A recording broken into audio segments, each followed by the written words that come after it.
नमस्कार। महुआ मोती चैनल में आप सबका स्वागत है।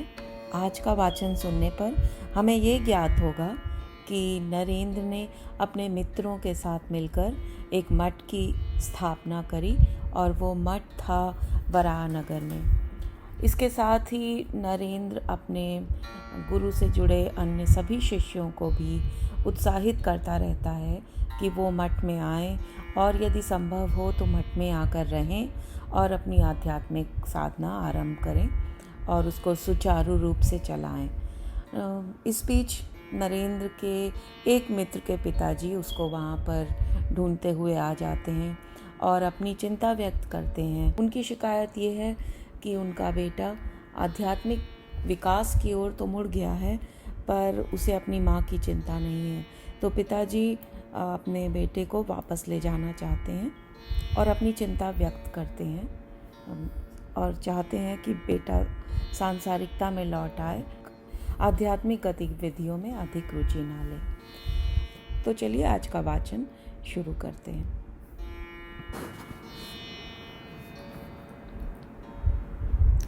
तारक हावड़ा स्टेशन पर रेलगाड़ी से उतरा तो उसे लगा कि उसका सारा धैर्य समाप्त हो चुका था। उसे शीघ्रातिशीघ्र नरेंद्र द्वारा बताए हुए मठ में पहुंचना था। तारक तांगा करके बोसपाड़ा में बलराम बसु के घर पहुंचा। नरेंद्र और राखाल वहीं बैठे थे। कहाँ है मठ? तारक ने पूछा। बलराम हंस पड़ा। अरे, लंबी यात्रा करके आए हो, बैठो, थोड़ा विश्राम करो, खाओ पियो। नहीं, मैंने तांगा रोक कर रखा है। मैं सीधे मठ में ही जाना चाहता हूँ, मेरे साथ चलो। वो लोग तांगे में आकर बैठ गए तो तारक ने पुनः पूछा, कहाँ है मठ? कलकत्ता और दक्षिणेश्वर के मध्य वराहनगर में, नरेंद्र बोला। गंगा तट भी निकट है और काशीपुर का श्मशान घाट भी, जहाँ ठाकुर की अंत्येष्टि हुई थी। अच्छा स्थान है, तारक बोला। किसने चुना? कुछ भवनाथ ने और कुछ हमारी निर्धनता ने, नरेंद्र बोला। हाँ, भवनाथ तो वराहनगर में ही रहता है ना, तारक ने जैसे अपने आप को याद दिलाया। और निर्धनता ने कैसे उसे चुना? किराया कम है, राखाल ने कहा। अधिक किराया हम दे नहीं सकते। दे सकते तो कदाचित इससे अच्छा स्थान चुनते। कितना किराया है? 11 रुपये मासिक। अरे, काशी नगर के उद्यान भवन का तो 80 रुपये था। इतना कम क्यों? क्या बहुत छोटा स्थान है? नहीं, इतना छोटा भी नहीं, नरेंद्र ने उसे आश्वासन दिया। निकट ही है, अब तुम सब कुछ अपनी आंखों से देख लेना। तांगा जिस 2 मंजिले मकान के सामने रुका, वो बाहर से सुनसान ही नहीं, उजाड़ भी लग रहा था। भवन तो टूट फूट कर गिरने की प्रतीक्षा कर रहा था। तारक बोला। मेरा तुमसे मतभेद है, राखाल ने कहा। मैं मानता हूँ कि भवन गिरने की प्रतीक्षा नहीं कर रहा, गिरने को तत्पर बैठा है। नहीं, भवन गिरने को आतुर है, नरेंद्र हंसकर बोला। तुम्हें बहुत निराशा हुई? नहीं, निराशा क्यों होगी, तारक बोला। हमें तपस्या के लिए कोई एकांत स्थान चाहिए, नवाब सिराजुद्दौला का महल तो नहीं चाहिए। तो तुम्हें यहाँ पर्याप्त एकांत मिलेगा, नरेंद्र बोला। कलकत्ता से दूर इसलिए? नहीं। पुराना और उजाड़ भवन है इसलिए? नहीं। श्मशान घाट के निकट है इसलिए? नहीं। तो इसलिए कि ये भवन भूतहा माना जाता है, नरेंद्र बोला। आसपास के लोगों की मान्यता है, जो शव काशीपुर श्मशान घाट में जलते हैं, उनकी आत्माएं आकर इस मकान में बस जाती हैं। और अब तो उनकी मान्यता सच होने जा रही है, राखाल बोला। क्यों? क्योंकि तुम किसी भूत से कम तो हो नहीं, वो हंसा। तुम चिंता मत करो, नरेंद्र बोला। मैं इसमें बहुत सारे भूत एकत्रित कर दूंगा। वो लोग तांगे से उतरकर टूटे फाटक से होते हुए मुख्य भवन के निकट आ गए।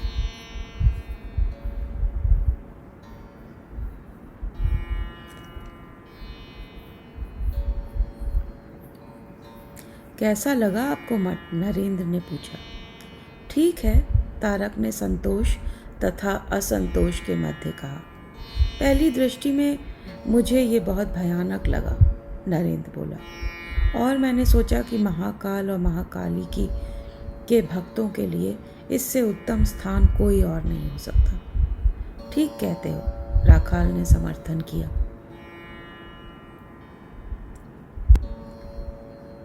टहलते टहलते वो पुनः ऊपर के बड़े कमरे में आ गए। तुम कब से यहाँ आना चाहते हो? नरेंद्र ने पूछा। मैं और कहीं जा ही नहीं रहा, मैं तो इसी क्षण से यहीं रहूँगा, तारक ने कहा। तुम यदि यहीं रहे तो हम कलकत्ता लौटकर गोपाल दादा को भेज देते हैं, नरेंद्र बोला। वो भी आज से यहीं रहेंगे। छोटे गोपाल को सूचना दे देते हैं, वो ठाकुर का बिस्तर, उनके बर्तन तथा उनकी अन्य वस्तुएं बलराम के घर से यहीं ले आएगा। काली को भी सूचना दे दो, तारक बोला। वो भी शीघ्र ही आ जाएगा। क्यों, क्या वो श्रीमा के साथ नहीं लौटेगा? राखाल ने पूछा। नहीं, वो तो वृंदावन पहुंचकर ही पृथक हो गया था। ठीक है, उसे भी सूचित कर देना।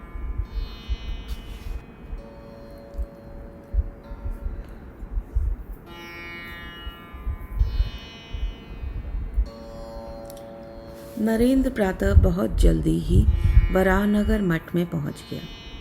तारक, गोपाल दादा, छोटा गोपाल, काली इत्यादि सब लोग उसके चारों ओर घिर आए। नरेंद्र, चलो थोड़ी देर हमें कुछ भजन सुनाओ। भजन?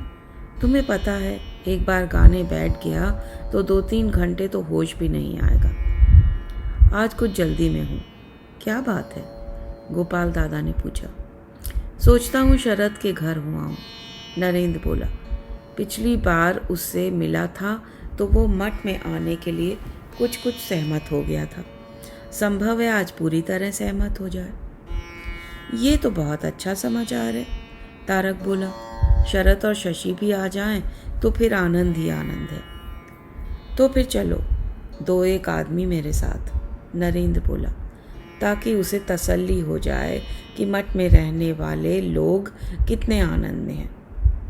तुम बोलो, किसे ले जाना चाहते हो? छोटा गोपाल बोला। मैं चलूं? चलो, तुम चलो, और काली को साथ लेते चलते हैं, नरेंद्र ने कहा। गोपाल दादा को नहीं ले जाएंगे, नहीं तो वो कहेंगे कि दादा की तो अवस्था ही है मठ की, हम क्यों जाए? वो हंसा।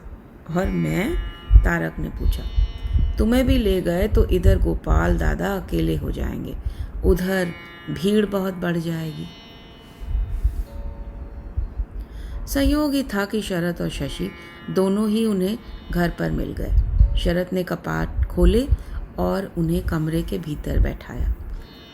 नरेंद्र के लिए ये पर्याप्त सुखद अनुभव था, क्योंकि पिछली बार जब वो आया था तो शरद ने अपने पिता के भय से कपाट ही नहीं खोले थे, और उसके लिए भी नरेंद्र को पर्याप्त श्रम करना पड़ा था। कैसे हो तुम लोग? शरद ने पूछा। आनंद में हैं, काली बोला। ध्यान करते हैं, पूजा करते हैं, अध्ययन करते हैं, चर्चा करते हैं और भजन गाते हैं। शरद कुछ हतप्रभ सा दिख रहा था। उसने अपनी जिह्वा से तो कुछ नहीं कहा, किंतु उसकी आंखें जैसे अपनी पीड़ा और वंचना की कथा स्पष्ट कह रही थी। कौन करवाता है ये सब तुमसे? ठाकुर तो अब नहीं है, शशि ने कमरे में प्रवेश करते हुए कहा। निश्चय ही उसने काली की बात सुन ली थी। तुम्हें स्मरण है, अपनी महासमाधि से 1 रात पूर्व ठाकुर ने हमें सबके सामने नरेंद्र को बुलाकर कहा था, मेरे बाद तुम अपने गुरु भाइयों को एक साथ रखना, ये ना हो कि ये सांसारिक जीवन में लौट जाएं। ठाकुर ने नरेंद्र को हमारा नेता बनाया था, वही हमारा नेता है, वही ये सब कर रहा है। काली बोलता जा रहा था। मैं क्या चला रहा हूँ? नरेंद्र ने काली की बात काट दी। सब ठाकुर की कृपा है, वो ही सब कुछ चला रहे हैं। उनकी इच्छा है कि मठ की स्थापना हो और हम सब उसमें रहें और सन्यासी जीवन पर ध्यान दें। पर तुम स्वयं तो मठ में नहीं रहते, शशि बोला। फिर नेतृत्व कैसे करते हो? मैं मठ में नहीं रहता, पर ठाकुर तो वहाँ रहते हैं। ठाकुर वहाँ रहते हैं? शशि जैसे अपने आप से बोला। हाँ, ठाकुर वहाँ रहते हैं, नरेंद्र बोला। मठ में प्रवेश करते ही जैसे मैं उनकी उपस्थिति का अनुभव करने लगता हूँ, उनकी बातें स्मरण हो आती हैं। कितना प्रेम करते थे वो हमसे। और नरेंद्र जैसे ठाकुर के विचारों में ही डूब गया। मेरे विवाह की बात सुनकर माँ काली के पैर पकड़कर रोए थे, रोते हुए बोले थे, माँ ये सब फेर दे माँ, नरेंद्र कहीं डूब न जाए। जो व्यक्ति अपने लिए भगवान से भी याचना नहीं करना चाहता, वही अपने स्नेहवश हमारे लिए। हाँ, प्रेम तो वो मुझसे भी बहुत करते थे। शरद की आंखों के सामने भी ठाकुर संबंधी अनेक दृश्य घूमने लगे। जब पिताजी का देहांत हो गया, माँ और भाइयों को भोजन तक की कठिनाई हो गई, तब मैंने एक दिन अन्नदा गुहा के साथ उनके पास जाकर कहा था। नरेंद्र बोला। उन्होंने अन्नदा गुहा से कहा, नरेंद्र के पिताजी का देहांत हो गया है, घर वालों को बड़ा कष्ट हो रहा है। इस समय यदि इष्ट मित्र उनकी सहायता करें तो बड़ा अच्छा होगा। अन्नदा गुहा के चले जाने पर मैंने उनसे रोषपूर्वक कहा, आपने उनसे ये बात क्यों कही? ये सुनकर वो रोने लगे। बोले, अरे तेरे लिए मैं द्वार द्वार भीख मांग सकता हूँ। उन्होंने हम सबको अपने प्रेम के वशीभूत कर लिया था। कहते तो ठीक हो, शशि बोला, पर अब वो मिलेंगे कहाँ? सब कुछ समाप्त हो गया। कुछ भी समाप्त नहीं हुआ मूर्ख, नरेंद्र हंसकर बोला। हम सब की देह उनकी जीवित समाधि है, हमसे दूर वो नहीं है। मठ में जाकर देखो तो सही, वो वहाँ हैं या नहीं। मैं आज तुम्हारे साथ चलूँगा, शशि बोला। देखता हूँ तुम्हारी बात कितनी सत्य है। यदि वो वस्तुतः वहाँ हैं तो मैं कैसा मूर्ख हूँ जो इस सांसारिक विद्या की पुस्तकों में सिर मार रहा हूँ और कलकत्ता विश्वविद्यालय से बीए की उपाधि की याचना कर रहा हूँ। चलूँगा तो मैं भी, शरद बोला, किंतु रात को मठ में मुझे रोकना मत। दिन के समय बाहर रहूँगा तो पिताजी मान लेंगे कि मैं अपने किसी मित्र के घर पर गया हूँ, किंतु रात को ना बाबा ना। हमारे काशीपुर में रह जाने के कारण वो इतने भयभीत हैं कि अब मेरा एक रात कहीं बाहर रहना भी उन्हें सहन नहीं होता। तो चलो, मठ में जाने का अर्थ मठ में रह जाना तो नहीं, नरेंद्र बोला। अपने मित्रों से मिलो, मठ की दिनचर्या देखो, अपनी इच्छा अनुसार उसमें सम्मिलित हो। दोपहर के भोजन के पश्चात वो लोग मठ में लौट आए। प्रामाणिक घाट मार्ग पर स्थित खंडहर में इस मठ को देखकर शरद और शशि दोनों ही चौंके।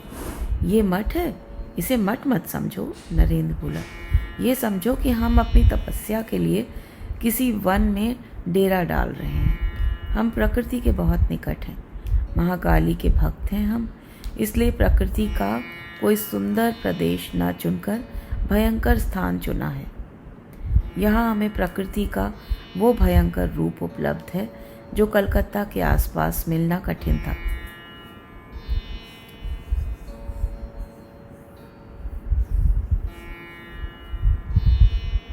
महादेव शिव के गले के हार सर्पगण यहाँ सामान्य नागरिकों के समान पूर्ण स्वतंत्रता से विचरते हैं।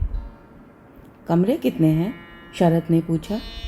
गिनने को तो 6 कमरे हैं, छोटे गोपाल ने बताया, किंतु थोड़ी ठीक स्थिति में केवल एक ही है जिसमें ठाकुर का मंदिर बनाया है।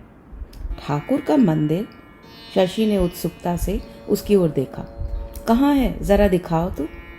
आओ, छोटा गोपाल आगे बढ़ गया।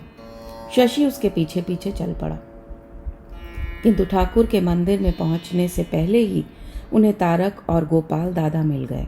वो उनसे मिलने के लिए नीचे ही आ गए थे। ये दोनों हैं इस मठ के प्रथम निवासी। नरेंद्र बोला, ये कहो कि संस्थापक गण। संस्थापक तो सुरेंद्रनाथ मित्र हैं, छोटे गोपाल ने कहा। हाँ, प्रयत्न और कर्म की दृष्टि से इस मठ का संस्थापक नरेंद्र है, तारक ने कहा। धन की दृष्टि से सुरेंद्रनाथ मित्र हैं और निवास करने की दृष्टि से मैं, गोपाल दादा और छोटा गोपाल तीनों ही हैं। स्थापना भी तो कई प्रकार से होती है। वो लोग सीढ़ियां चढ़कर बड़े कमरे में आ गए। ये सन्यासियों का कमरा है, छोटा गोपाल बोला। तुम्हारी परिक्रमा कैसी रही काली? शरद ने पूछा। मैं ठाकुर का दिया भगवा वस्त्र पहन हाथ में कमंडल लेकर निकल पड़ा, काली ने उत्तर दिया। मेरे पास बिस्तर अथवा कंबल भी नहीं था। वैसे वृंदावन में उन दिनों मौसम गर्म ही था, इसलिए कंबल इत्यादि व्यर्थ के बोझ ही होते। रुपया पैसा न छूने का मेरा संकल्प था, इसलिए मेरे पास पैसे भी नहीं थे। पांव घरों के सम्मुख नारायण हरि की पुकार लगाता था। जो मिल जाता था उसी को खाकर संतोष कर लिया करता था। परिक्रमा के लिए मैंने वैष्णव वैरागियों के एक दल का साथ चुना था। मैंने भगवा वस्त्र पहन रखा था, इसलिए वैरागी मुझसे बात नहीं करते थे। वो मानते थे कि भगवा धारण करने के कारण मैं ज्ञान मार्गी हूँ, अतः भगवान कृष्ण के ईश्वरत्व में मेरा विश्वास नहीं है। उनका दृष्टिकोण मालूम होने पर मैं भी उनसे वार्तालाप का प्रयत्न नहीं कर रहा था और यही दिखाता रहा जैसे मैंने मौन व्रत धारण कर रखा है। मार्ग में उन लोगों से इतना अवश्य जान लेता था कि विभिन्न स्थानों का श्री कृष्ण की लीला से क्या संबंध रहा है। वो लोग जितना संभव था मुझसे उतना ही दूर रहते थे, पर मैं उनके साथ ही लगा रहता था। मधुकरी के लिए भी मैं उनके पीछे पीछे जाता था। जिन घरों से वो भिक्षा मांगते थे मैं उन्हें छोड़ देता था। तो उनसे तुम्हारी मैत्री हुई ही नहीं? शरद ने पूछा। एक दिन मैं आत्मलीन सा बैठा श्रीमद् भागवत में से रास पंचयोदक को गा रहा था। न कलु गोपिका नंदनो भवान अखिल देहिना अंतरात्मा द्रक, काली ने बताया। उन वैरागियों ने कहीं वो सुन लिया, बस वो आ गए। बोले, आप तो बड़े कृष्ण भक्त हैं, हमें तो मालूम ही नहीं हुआ। हम तो मूर्ख ही हैं, हमें क्षमा करें और आज से हमारी सेवा स्वीकार करें। आपको मधुकरी के लिए जाने की आवश्यकता नहीं है। हम भिक्षाटन करेंगे और आपको पहले खिलाकर ही स्वयं खाएंगे। तब परिक्रमा पूरी कर मैं वृंदावन में काला बाबू कुंज में श्री माँ के पास लौटा। वहां तारक दादा को न देखकर मैं उनके विषय में पूछने लगा।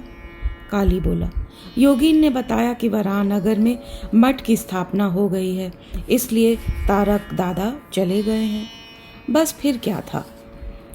मैंने भी श्री माँ से कलकत्ता लौटने की अनुमति मांगी।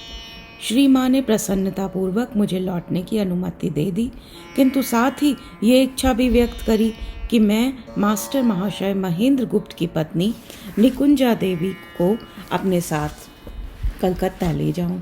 मानसिक रूप से अस्वस्थ पत्नी के लिए मास्टर महाशय कुछ चिंतित थे। तुमने क्या कहा? कहना क्या था? श्री माँ की इच्छा को पूरा करना मेरा सबसे बड़ा धर्म था, काली बोला। किंतु मनोरोगी को अपने साथ लेकर यात्रा करने में घबराहट भी थी। तो मार्ग में कोई परेशानी तो नहीं हुई? शरद ने पूछा। नहीं, मथुरा के स्टेशन मास्टर एक बंगाली सज्जन थे, उनसे मैंने अपनी समस्या कही, काली बोला। उन्होंने मुझे अपेक्षाकृत एक खाली डब्बे में बैठाकर उसकी चाबी मुझे सौंप दी और कहा कि प्रत्येक बड़े स्टेशन पर गाड़ी रुकने से पहले मैं डब्बा भीतर से बंद कर लूं, ताकि डब्बे में भीड़ हो ही ना पाए। मैंने वही किया और बिना किसी विशेष कष्ट के कलकत्ता पहुंच गया। इसका बंगालीपन काम आ गया, नरेंद्र हंसा। शशि बड़ी देर से उचाट मन से काली की कथा सुन रहा था। अंततः कुछ उकता कर बोला, अच्छा, मुझे ठाकुर का मंदिर तो दिखाओ। आओ आओ, छोटा गोपाल उत्सुकता पूर्वक सबसे आगे चला। शशि सबसे पहले ठाकुर की शैया के निकट आया। उसने हाथ जोड़कर प्रणाम किए और हाथ बांधे सम्मान पूर्वक इस प्रकार खड़ा हो गया जैसे ठाकुर स्वयं उस चारपाई पर लेटे हों। कुछ देर वो आत्मलीन सा इस प्रकार मौन मुँह खड़ा रहा जैसे कोई दर्शनार्थी मंदिर में आता है, और फिर इस प्रकार क्रियाशील हुआ जैसे वो इस मंदिर का पुजारी हो। उसने चारपाई को थोड़ा सा खिसकाकर सीधा किया, लपेट कर रखे गए बिस्तर को खोलकर एक एक कपड़े को झाड़कर बिछाया जैसे ठाकुर उस पर सोने के लिए आने वाले हों। उसने जूतों को चारपाई के निकट उस स्थान पर रखा जहाँ ठाकुर चारपाई पर लेटते समय रखते थे। उनके बर्तन इत्यादि भी उसने संवार कर एक ओर इस प्रकार लगा दिए जैसे ठाकुर यहाँ रहते हों और उनके बर्तन प्रतिदिन प्रयोग में आते हों। और फिर उसने उनका चित्र लाकर चारपाई पर रख दिया। उसने भूमिष्ठ होकर प्रणाम किया और कमरे से बाहर निकल गया।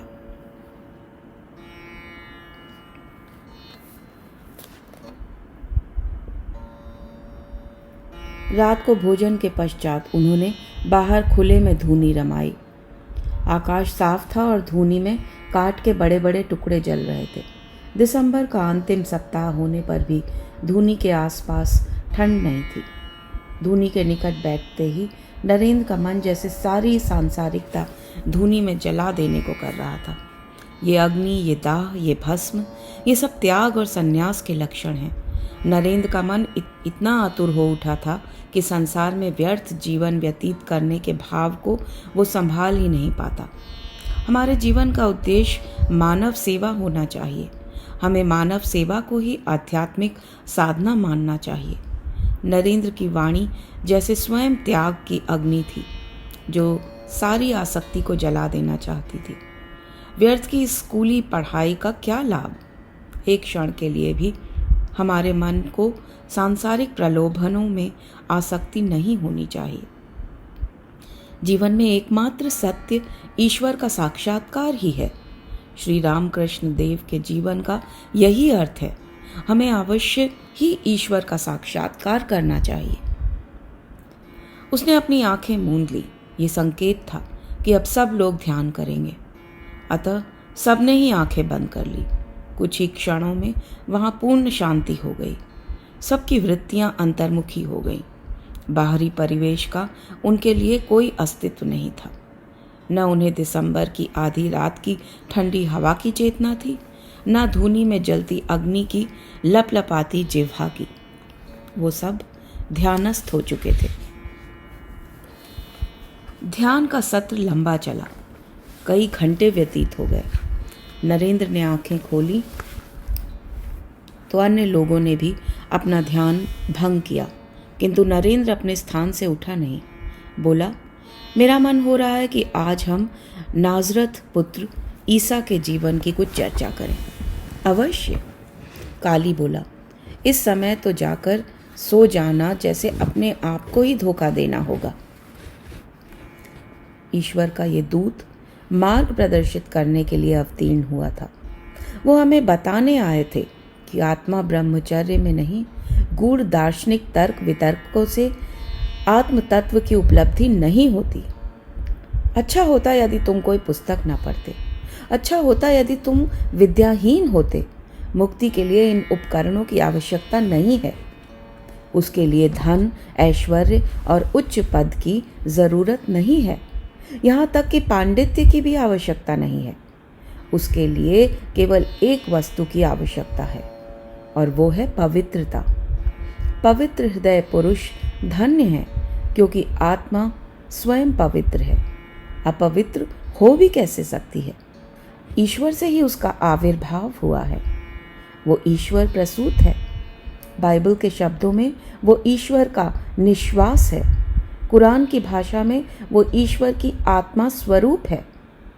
ईश्वर आत्मा कभी अपवित्र हो सकती है?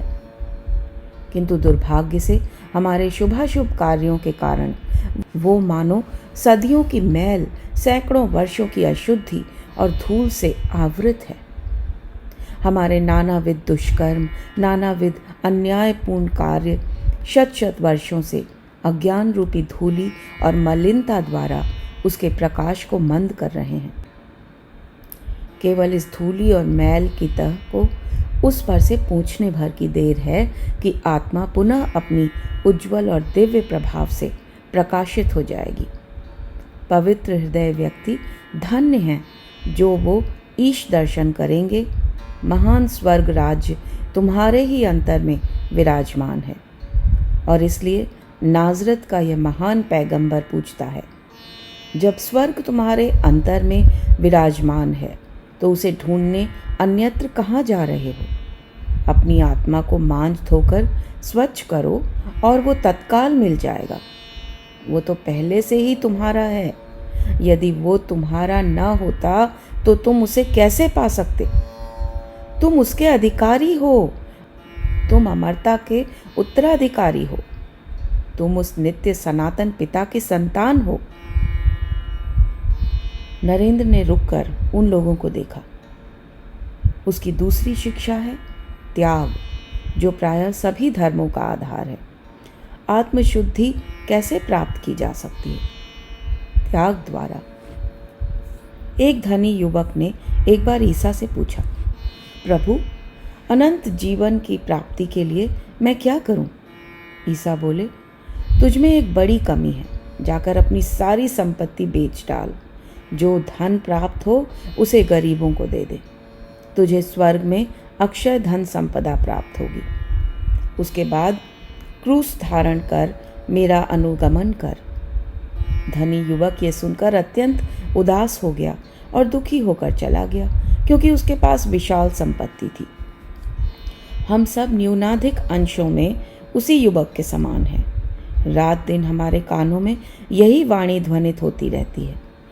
हम अपने आनंद और विषयोपभोग के क्षणों में सोचते हैं कि हम और सब कुछ भूल गए हैं, और जब कभी क्षण भर का विराम आता है तो हमारे कानों में वही ध्वनि गूंजने लगती है, अपना सर्वस्व त्याग कर मेरा अनुसरण कर। जो अपनी जीवन रक्षा का प्रयत्न करेगा वो उसे खो देगा, और जो मेरे लिए अपना जीवन खोएगा वो उसे पा लेगा। नरेंद्र चुप हो गया। उसके नेत्रों में अलौकिक तेज था, वाणी में दिव्य संगीत और हृदय में वैराग्य की धधकती अग्नि।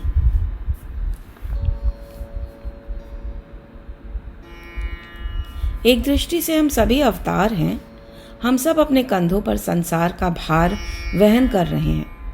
क्या तुमने कोई ऐसा व्यक्ति देखा है जो धैर्यपूर्वक शांति से अपने जीवन का लघु भार वहन न कर रहा हो?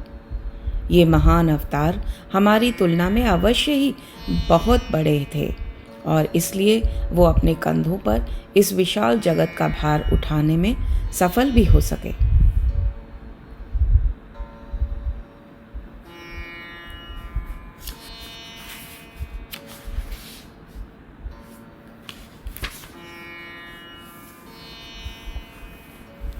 नरेंद्र अभी अभी कलकत्ता से लौटा था।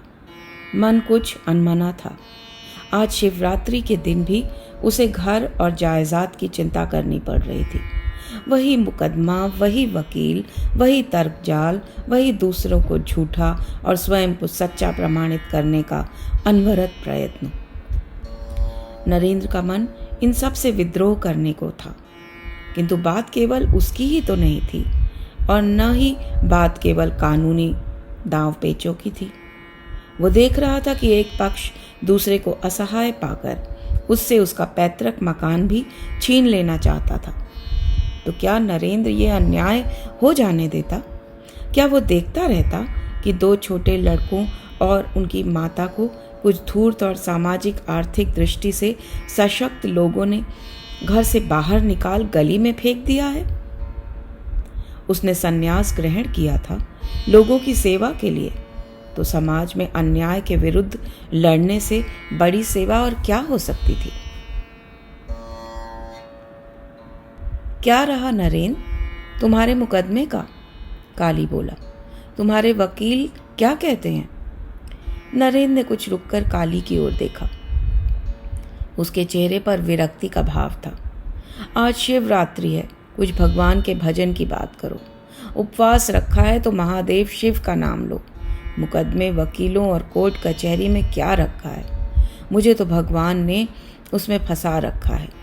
तुम क्यों उसमें लिप्त होना चाहते हो? नरेंद्र आगे बढ़ गया। महेंद्र गुप्त बहुत दिनों के पश्चात मठ में आया था। उसने सोचा कि सामान्य दिनों में वो मठ में आ पाए या ना आ पाए, पर्व त्योहार के दिन तो मठ में आना ही चाहिए। बहुत दिन बाद आए मास्टर मशाय, नरेंद्र बोला। अरे भाई, गृहस्थ हैं हम, महेंद्र गुप्त ने उत्तर दिया। कोई न कोई खटराग लगा ही रहता है। अभी अभी देखकर चला आया हूं, नरेंद्र बोला। और कुछ नहीं, कामिनी और कांचन की आसक्ति है। सारा समाज गले तक उसी में तो धंसा हुआ है। कामिनी और कांचन का त्याग जब तक ना होगा तब तक कुछ ना होगा। कामिनी नरकस्य द्वारम।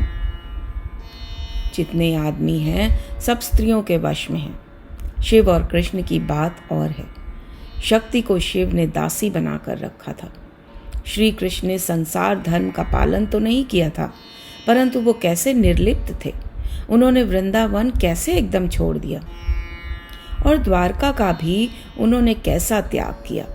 महेंद्र गुप्त बोला। द्वारका का निर्माण स्वयं किया और सिंहासन पर उग्रसेन को बैठा दिया। उन्होंने नरेंद्र की ओर देखा। किंतु इस समय वो सारी बातें क्यों तुम्हारे मन में आ रही हैं? जिस मुकदमे के संदर्भ में घर गया था उसी की बात कर रहा हूं, नरेंद्र बोला। नारी को बहुत कोमल हृदय, ममतामयी और दयावान कहा जाता है, किंतु मेरे पिता की काकी भी तो स्त्री ही हैं। कितनी कठोर, कितनी क्रूर और निर्दयी। न उनके पति उनसे पार पा सके और न उनके पुत्र ही कुछ बोल सकते हैं। आगे उनकी पुत्र वधुएं भी उसी मार्ग पर चल रही हैं। न न्याय है न दया। दूसरे को पीड़ित कर अन्यायपूर्वक दूसरों का धन हड़प कर जाना, पैशाचिक सुख का भोग करना चाहती हैं वो सब। उसने रुककर महेंद्र गुप्त की ओर देखा। आप गंगा स्नान के लिए चलेंगे? नहीं, तुम जाओ, महेंद्र गुप्त ने कहा। मैं स्नान कर आया हूं। संध्या हुई। शशि ने सबसे पहले ठाकुर के कमरे में धूना दिया और फिर उसे शेष कमरों में भी ले गया। वो प्रत्येक देवी देवता के चित्र के सम्मुख रुक बड़ी भक्ति से उन्हें प्रणाम कर रहा था। श्री श्री गुरुदेवाय नमः, श्री श्री कालिकाय नमः। मठ के बिल्व वृक्ष के नीचे पूजा की तैयारी की थी। बिल्व वृक्ष की लकड़ी और बिल्व दल इकट्ठे किए गए। चारों प्रहरों में पूजा का आयोजन था। 9 बजे रात को पहली पूजा आरंभ की गई। पूजा के पश्चात होम हुआ और तब काली ने गीता का पाठ आरंभ किया। सैन्य दर्शन, सांख्य दर्शन, कर्म योग। सहसा गीता का पाठ रोककर काली ने कहा, मैं ही सब कुछ हूँ। सृष्टि, स्थिति और प्रलय मैं ही कर रहा हूँ।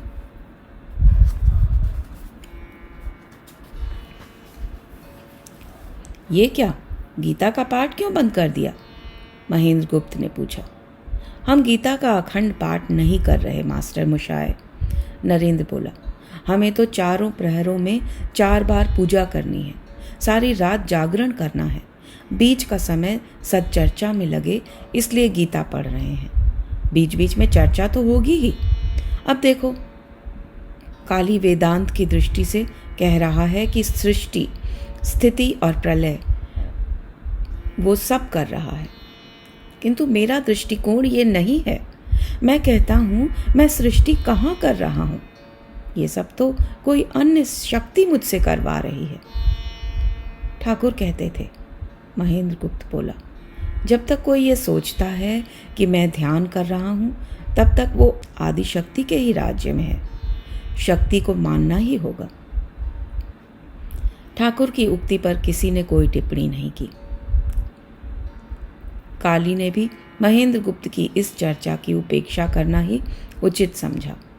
उसने अपनी चर्चा को आगे चलाते हुए नरेंद्र से कहा, जिन कार्यों की तुम चर्चा कर रहे हो वो सब मिथ्या हैं, और इतना ही नहीं, स्वयं चिंतन तक मिथ्या है। मुझे तो इन चीज़ों के विचार मात्र से हंसी आती है।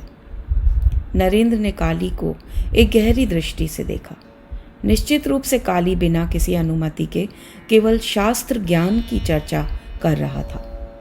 सो अहम के कहने पर जिस मैं का ज्ञान होता है वो साधारण मैं नहीं है। नरेंद्र बोला, मन, देह ये सब छोड़ देने पर भी जो कुछ रहता है वही मैं है। नरेंद्र का स्वर कुछ गहरा हो गया। कृष्ण के मैं और दुर्योधन के मैं में बहुत अंतर है। दुर्योधन जब कहता है मैं ये राज्य किसी को नहीं दूंगा, तो उसका मैं साधारण व्यक्ति के मन का अहंकार है। और जब कृष्ण कहते हैं सबको छोड़कर मेरी शरण में आओ, तो उनका मैं शुद्ध प्रबुद्ध आत्मा ही तो है। उस आत्मा में स्थित होकर ही वो सारी सृष्टि के नियंता और नियामक बनने का दावा करते हैं। उनके विराट रूप को देखो। वो कहते हैं कि सारी सृष्टि मुझसे ही उत्पन्न हो रही है और मुझ में ही समा रही है। क्या दुर्योधन का मैं कह सकता था कि जो मर रहा है वो भी मैं हूं और जो मार रहा है वो भी मैं हूं? क्या दुर्योधन कह सकता था कि पशुओं में मैं गाय हूं और वृक्षों में अश्वत्थ हूं? उसका मैं तो उसके शरीर तक सीमित था और कृष्ण का मैं अनंत था। मैं को फुलाना नहीं होता, उसका विकास और विस्तार करना पड़ता है। काली ने नरेंद्र की बात का कोई उत्तर नहीं दिया, जैसे उसकी समझ में आ गया हो या उससे वो सहमत हो गया हो। काली ने गीता का पाठ पूर्ण कर शांति पाठ किया। ओम शांति शांति। नरेंद्र, शशि, शरत, राखाल, शारदा, प्रसन्न, बाबूराम सब लोग अपने वाद्य यंत्र संभालकर नृत्य और संगीत के साथ बिल्व वृक्ष की परिक्रमा करने लगे। उनके गीत के बीच बीच में एक स्वर शिव गुरु का जाप भी कर रहा था। कृष्ण पक्ष की चतुर्दशी थी। रात्रि गंभीर हो चली थी। चारों ओर सघन अंधकार था और अखंड मौन। गेरुआ वस्त्र पहने हुए ये आकौमार विराग भक्त अनवरत जाप कर रहे थे। शिव गुरु। उनके इस महामंत्र की ध्वनि जैसे मेघ के समान गंभीर रव उत्पन्न अनंत आकाश में गूंज रही थी। उनकी पूजा समाप्त होते होते उषा का आभास होने लगा था। सघन और सर्वशक्तिमान अहंकार का वक्ष चीर कर प्रकाश फूटने ही वाला था। यही उपयुक्त समय था। मठ के सारे सन्यासियों ने ब्रह्म मुहूर्त में गंगा स्नान किया। सवेरा हो गया। स्नान कर सारे सन्यासी ठाकुर मंदिर में प्रणाम कर दानवों के कमरे में एकत्रित हुए। इस कमरे में दीवारों पर अनेक देवी देवताओं के चित्र लगे हुए थे।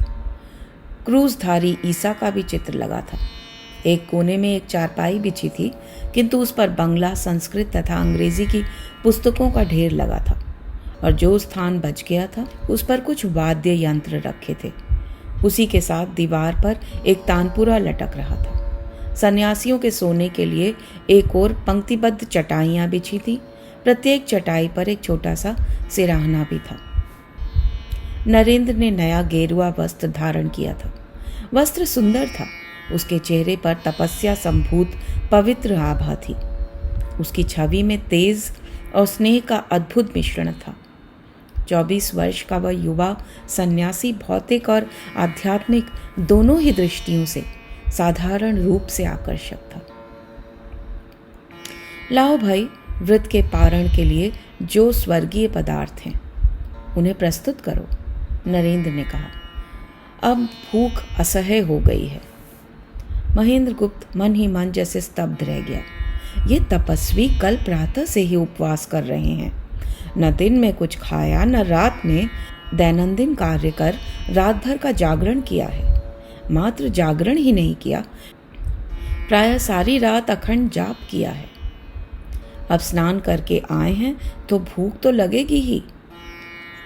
और महेंद्र गुप्त ने तो एक बार भी नहीं सोचा कि मठ में इन लोगों को किसी पदार्थ की आवश्यकता होगी। वो भी तो कुछ फल या मिठाई ला सकता था।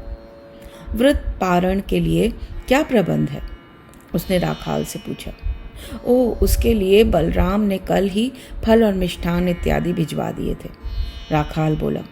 शशि ने कठोर शासन और निरंजन की चौकसी में वो सब कुछ सुरक्षित रखा है। आपको भी मिलेगा, नरेंद्र बोला। निश्चिंत रहें।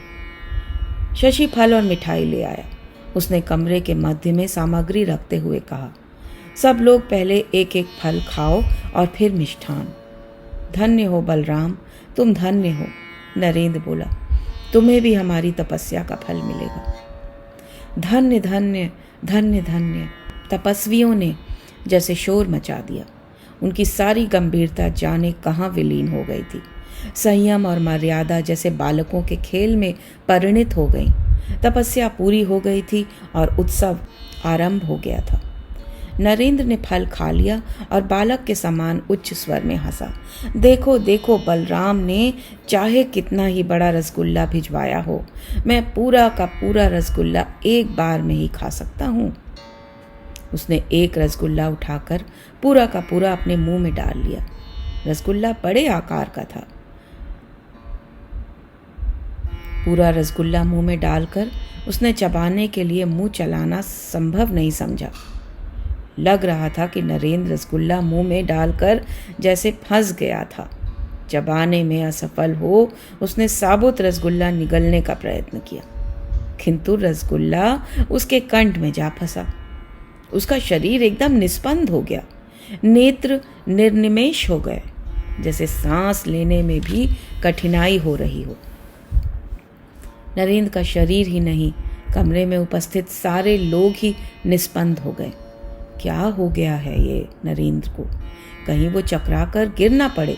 राखाल घबराकर उसे थामने के लिए आगे बढ़ा। नरेंद्र ने अपनी जिह्वा से रसगुल्ला बाएं गाल की ओर धकेल कर कहा, मैं तो एकदम ठीक हूँ भाई। कमरे में जोर का एक सम्मिलित ठहाका पड़ा और राखाल ने उसे घूंसा दिखाया। दुष्ट कहीं का, मेरे तो प्राण ही खींच लिए थे तूने। शशि ने मिठाई अपने हाथों में लेकर सबको बांटनी आरंभ की। जय श्री गुरु महाराज। सब ने उसके पीछे हर्षपूर्वक ध्वनि की।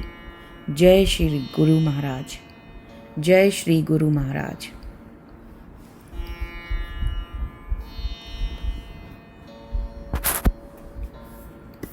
शशि भागता हुआ आया। नरेंद्र कहाँ है? वो शायद उधर दानवों के कमरे में है, महेंद्र गुप्त ने बताया। क्यों, क्या बात है? मेरे पिता आ रहे हैं, वो मुझे पूछेंगे। मुझे नहीं पाएंगे तो नरेंद्र को पूछेंगे, शशि ने कहा। मिल जाएगा तो उसे बुरा भला कहेंगे, इसलिए मैं नहीं चाहता कि वो नरेंद्र के सामने पड़े। तो तुम उन्हें रोक लेना।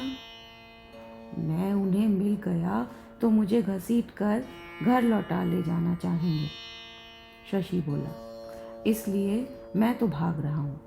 आप प्रयत्न कीजिएगा कि पिताजी नरेंद्र से ना मिल पाएं और जितनी जल्दी हो सके उन्हें यहाँ से विदा कर दीजिएगा। शशि पीछे के दरवाजे से बाहर निकल गया। महेंद्र गुप्त सीढ़ियों के पास आ खड़ा हुआ। शशि के पिता ऊपर आ गए। वो महेंद्र गुप्त को जानते थे, फिर भी उसे सामने खड़ा देखकर बोले, मैं शशि भूषण का पिता हूँ, ईश्वर चंद। मुझे पहचानते हैं ना? हाँ हाँ, क्यों नहीं, आपसे पहले भी भेंट हुई है। शशि कहाँ है? शशि तो मठ में नहीं है, महेंद्र गुप्त बोला। आइए पधारिए। महेंद्र गुप्त उन्हें काली के कमरे में ले गया। कैसे आए आप? ईश्वरचंद थोड़ी देर स्वयं को संयत करते रहे, फिर बोले, अपने बेटे को मिलने आया हूँ।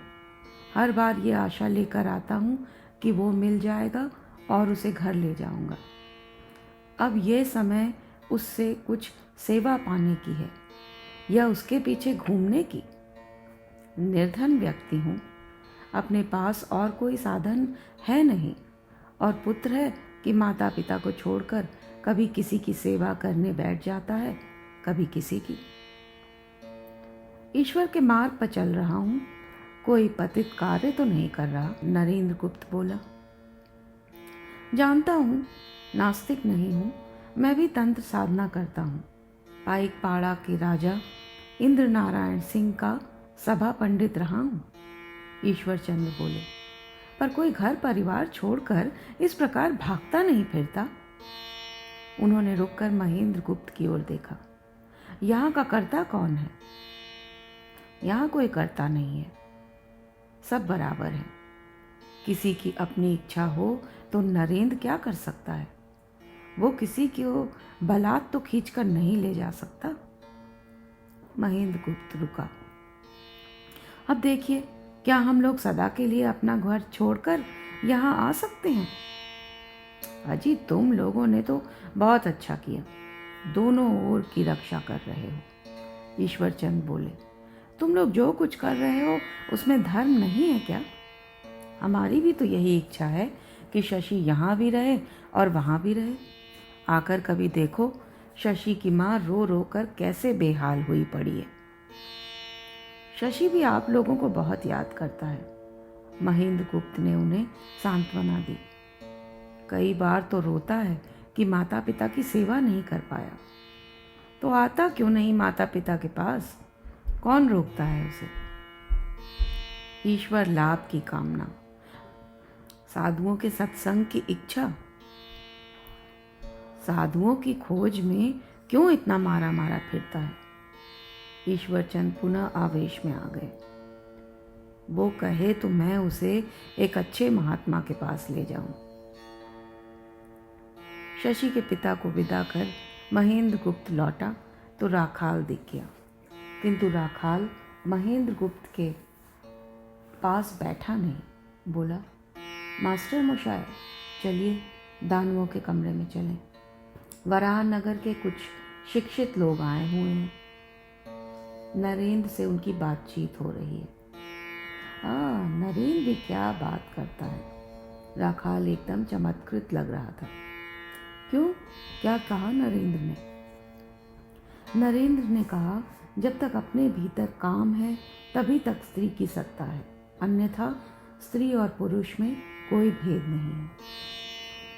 ठीक है, बालक और बालिकाओं में ये भेद बुद्धि नहीं रहती, महेंद्र गुप्त ने कहा। इसलिए मैं तो कहता हूँ, हम लोगों को चाहिए कि साधना करें। माया के पार गए बिना ज्ञान कैसे होगा? राखाल बोला, साधना से ही माया की कारा टूटेगी, भेद बुद्धि समाप्त होगी और समबुद्धि का उद्भव होगा।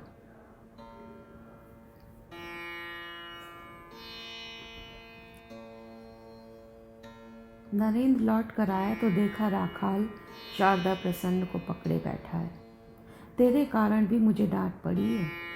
तू कहाँ बाहर भागा फिरता है? यहाँ साधुओं का संग है, इसे छोड़कर कहीं और जाने का लाभ, और वो भी नरेंद्र जैसे व्यक्ति की संगति छोड़कर। ये सब छोड़कर तू कहाँ जाएगा? कलकत्ता यहाँ से बहुत निकट है, शारदा प्रसन्न बोला। डरता हूँ कि कहीं माता पिता का स्नेह मुझे भी खींच न ले जाए, इसलिए कहीं दूर जाना चाहता हूँ। ठाकुर जितना प्यार करते थे, क्या माता पिता उतना प्यार कर सकते हैं? राखाल ने उसे डांटा। हम लोगों ने उनके लिए क्या किया था जो वो हमें इतना चाहते थे? क्या वो हमारे शरीर, मन और आत्मा के लिए इतने तत्पर रहा करते थे? शारदा प्रसन्न के पास जैसे कोई उत्तर नहीं था, इसलिए उसने प्रश्न किया, क्या तुम्हारी इच्छा नहीं होती कि कहीं बाहर चले जाओ, यहाँ से दूर? जी तो चाहता है कि नर्मदा के तट पर जाकर रहूं। राखाल का स्वर स्वप्निल हो गया। किसी बगीचे में डेरा डालूं और साधना करूं। कभी ये तरंग उठती है कि 3 दिन के लिए पंच तप करूं, पर संसारी मनुष्यों के बगीचे में जाने से हृदय इनकार कर देता है। मैं कौन सी साधना करूं? शारदा ने जैसे छटपटाकर पूछा। नरेंद्र से पूछ। शारदा ने नरेंद्र की ओर देखा। केवल उसका नाम लो, नरेंद्र बोला। ठाकुर का वो गीत याद है तुम्हें? कौन सा? नरेंद्र ने सस्वर गाया। ए श्यामा, मुझे तुम्हारे नाम का ही भरोसा है। श्यामा के नाम का तो भरोसा है, किंतु तुम्हारा क्या भरोसा है? शारदा कुछ उद्दंड होकर बोला। तुम अभी तो कह रहे हो कि ईश्वर हैं, फिर तुम ही कह दोगे कि चार्वाक और अन्य दर्शनाचार्य कह गए हैं कि संसार आप ही आप हुआ है। तुम स्थिर तो रहते नहीं, बस बातें बदलते रहते हो। तूने रसायन शास्त्र नहीं पढ़ा? नरेंद्र हंसा। ये तो बता, कॉम्बिनेशन कौन करता है? पानी तैयार करने के लिए ऑक्सीजन, हाइड्रोजन और विद्युत, इन तीनों को मनुष्य का हाथ संयुक्त करता है क्या?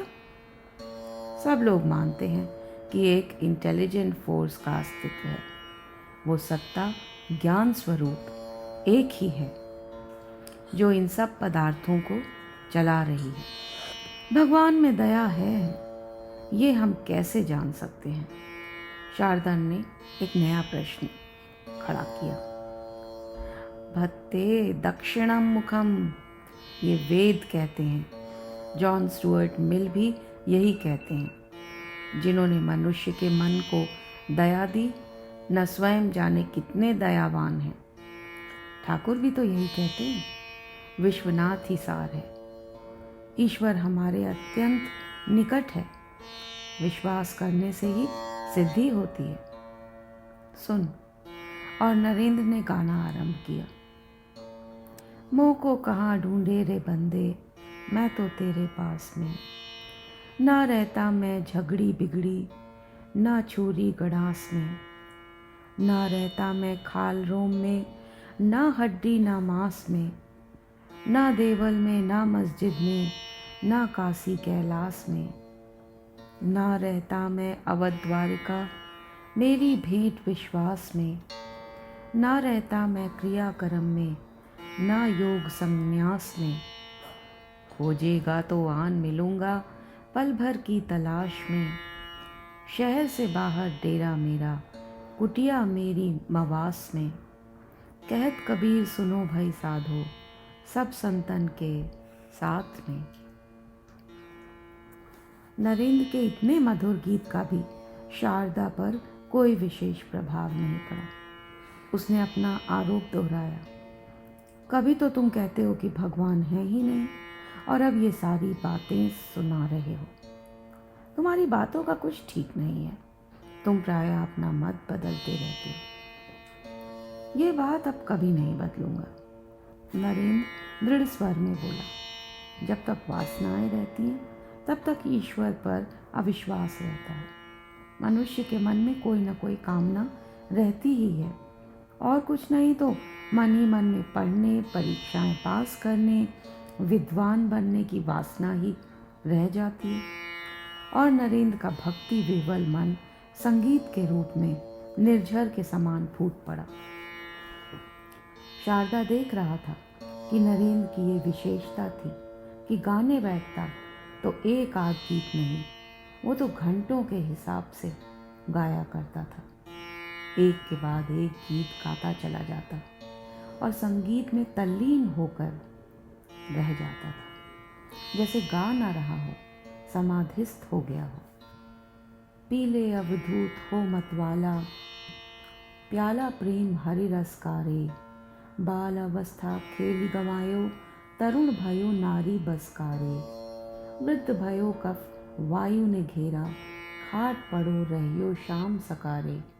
नाभि कमल में है कस्तूरी, कैसे भरम मिटे पशुकारे।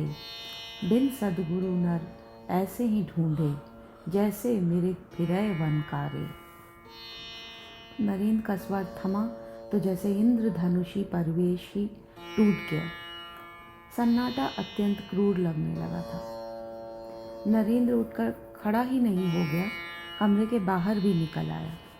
इन युवकों से बातचीत करते करते मेरा माथा गर्म हो गया। बरामदे में महेंद्र गुप्त को देखकर बोला, मास्टर मशाय, आइए पानी पिए।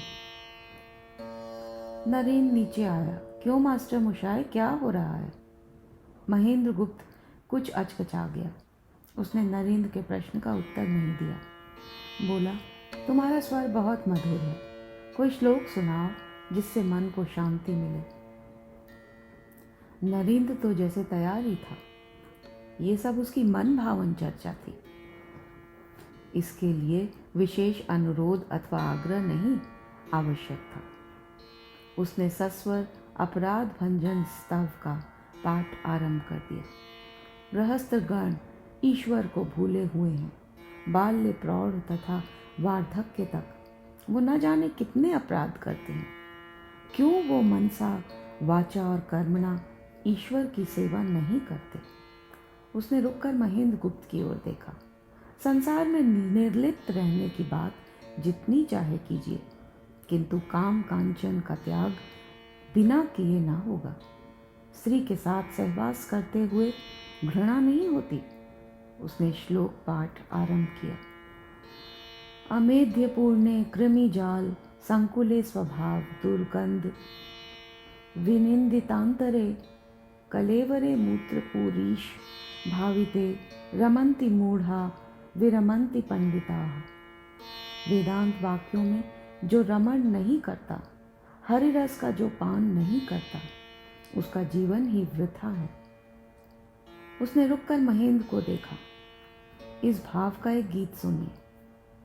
मोह और कुमंत्रणा छोड़ ईश्वर को जान, तब सारे कष्ट दूर हो जाएंगे। 4 दिनों के सुख के लिए अपने जीवन सखा को भूल गए, ये कैसी बात?